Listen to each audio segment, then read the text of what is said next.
Teachers, when did karma finally hit the horrible student? Every teacher has that one student. The one who seems to exist solely to test your patience, who thrives on chaos and destruction. For me, that student was Jake. Jake wasn't just a troublemaker. He was a whirlwind of mischief, late to class, loud during lessons, and always armed with a sarcastic comment, but one day, karma finally caught up with him. It started like any other Monday morning. Jake came in late as usual, slamming the door and making a big show of apologizing. Sorry, Mr. H, he drawled. I had to save a cat from a tree. You know, hero stuff. The class snickered, and I sighed, already bracing for a long day. We were reviewing for a big science test, and I'd set up a Jeopardy-style quiz game to make it fun. Jake, of course, made it his mission to derail every question. He'd shout out fake answers, heckle his classmates, and generally do his best to turn the whole thing into a circus. Then came the moment of reckoning.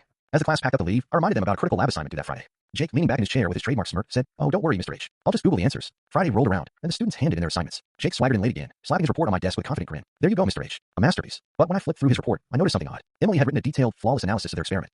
Jake, I said, holding up his paper. "Did you actually do any of the work?" He hesitated, glancing nervously at Emily, who was quietly packing up her things. Before he could answer, she spoke up. "No, he didn't," she said, her voice calm but firm. "I did everything while he played on his phone." The class went silent. Jake's smirk evaporated as he realized his usual charm wasn't going to save him this time. I thanked Emily and told Jake we need to have a chat after class. Jake ended up with a 0 for the assignment. But the real twist came the following week, during the lab practical exam. Jake, having done none of the work during the semester, had no idea how to set up the experiment. He spilled chemicals, broke a beaker, and ended up with a panicked expression as the other students breezed through. His face turned redder than the indicator solution he'd spilled. After the practical, Jake's usual confidence was gone. He muttered something about needing to actually study, and even asked Emily if she helped him catch up.